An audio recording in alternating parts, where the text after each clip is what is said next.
Now I saw you perform at the Comedy Store 12 years ago. I think it was 2010, and in your set, I still have the same set. Really? Same jokes. No, I'm just kidding. in the set, you were talking about your your huge movies, and the one that you did with Brendan Fraser. And it was very self-deprecating what you were doing. You were talking about how you when you made this movie, would there be an Encino Man with Brendan Fraser? You made that movie. You guys you were the star of the movie, and that after that you were describing how Brendan Fraser's career just from that point like went crazy. You know, and you were kind of putting yourself down as you know, like he was the one who really like went skyrocketing, and I remember thinking to myself, why is Pauly up there like bashing himself like this, describing himself as the guy whose career went downhill while Brendan Fraser's went so up? And now 12 years later, it would seem that those courses have reversed. You know, you've got The Guest House, one of the most watched movies of 2020. There's like a resurgence in Pauly Shore. The stand-up is still going, and Yeah, I don't know.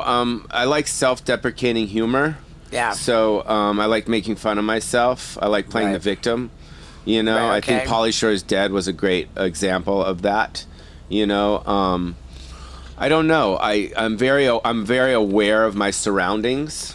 You know, I'm Right. very aware of, you know, the fact that I'm not starring in movies. You know, I did star in a movie, but I'm not starring in, you know what I mean? Right, I mean, right. I'm working all the time, but it wasn't like it was. You know Right. what I mean? And I'm aware of that, so I like to make fun of it in a way. I mean, dude, you were Yeah. like, I mean, when you started on MTV, you were 19. I was probably about my first time ever. Yeah, it was not early 20s. Yeah. Yeah. So what year would it have been when you were first on MTV? Early 90s.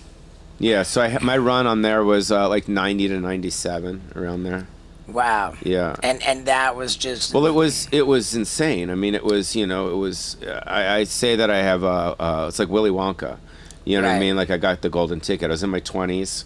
I was starring in movies. I was on MTV, HBO specials, It was comedy the- albums. MTV led to the movies. Yes. Yeah. Yeah, it was big. You know, it was big. You know, it was so big that it had to stop, you know, in a way. Right. But I was also, and I've said this to people, you know, sometimes I make decisions emotionally and not with my head.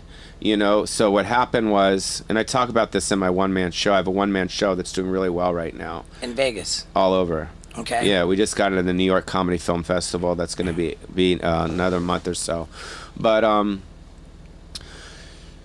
you know, when things like when my sitcom didn't get picked up, and you know, and I was transitioning from a boy to a man, you know, or at the time I was 30, I was just like, I just wanted to get rid of everyone in my life, meaning managers and agents and all that stuff, and kind of just go away.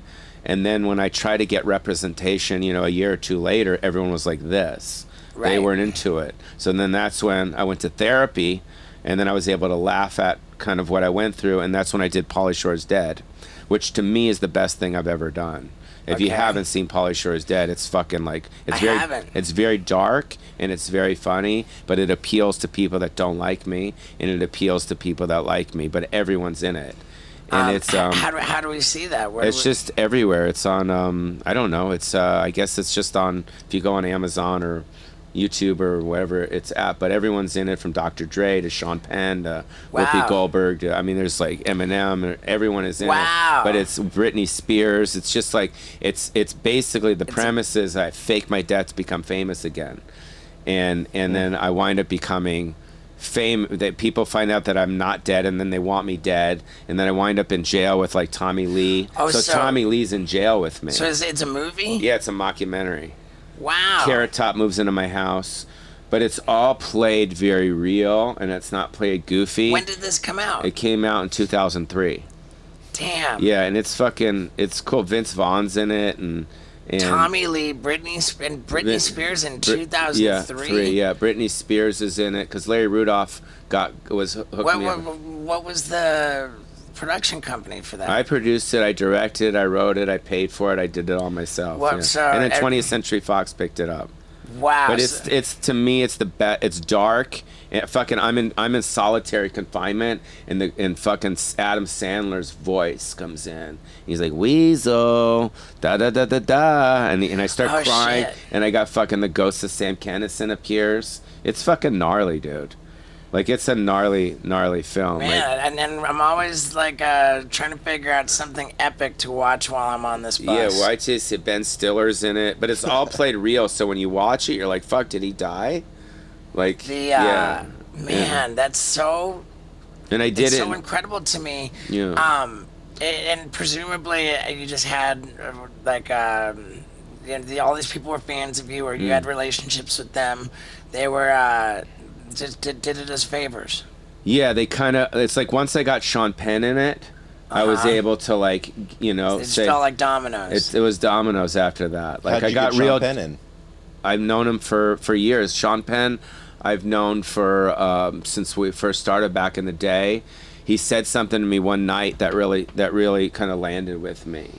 So we were at the Chateau Marmont, and I have some great Sean Penn stories. I bet. Yeah, really I've got cool. some, but I can't tell them. Right. Yeah. I bet you got a lot you can't tell. Yeah. So we were at the Chateau Marmont. We were going up to his suite, and we were walking with a couple girls or whatever. And Sean Penn turns around, and he looks at me, and he goes, "I don't know what it is about you." He goes, "But you make me laugh." And I'm like, "Huh?" He goes, "Your shit's universal, dude. You're fucking, just so you know, I think you're hilarious." Yeah. And I was like, you know what I mean? And this is Sean Penn. Yeah. And then we continue walking, da-da-da. So I remembered that, so I called him on it. So when I pitched him the idea, I said, "Yo, I'm doing Pauly Shore is Dead, da-da-da-da-da." I told him the premise, and he's like, "I'll do it, no problem." So I flew with my friend Kirk Fox, you know Kirk, the comedian? Sure. Yeah. So he's in the scene with Sean Penn, and we flew up to San Francisco, and we just shot it. And then I fucking got that tape, and it was just like, as an independent filmmaker, you're like, fuck, I got Sean Penn. And then I actually did a documentary called Once I Got Sean Penn about the making of Pauly Shore is Dead. Wow. Which is, and then Mini-Me's in it, fucking Vern's in it. Yeah. Like, he plays my neighbor. I almost run him over. It's like nonstop. Kato Kalin's in it.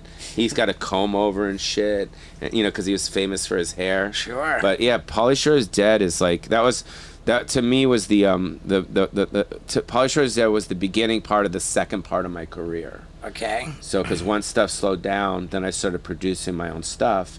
And I've done so many things by myself. With all of those people in it. Yeah. Like, what was the budget that you made it for? I think it's like $800,000. Oh, wow. Okay, Yeah. so that's not Yeah, minor. I spent some money, And then, did you, triple it to No, we kind of broke even, maybe a little bit more.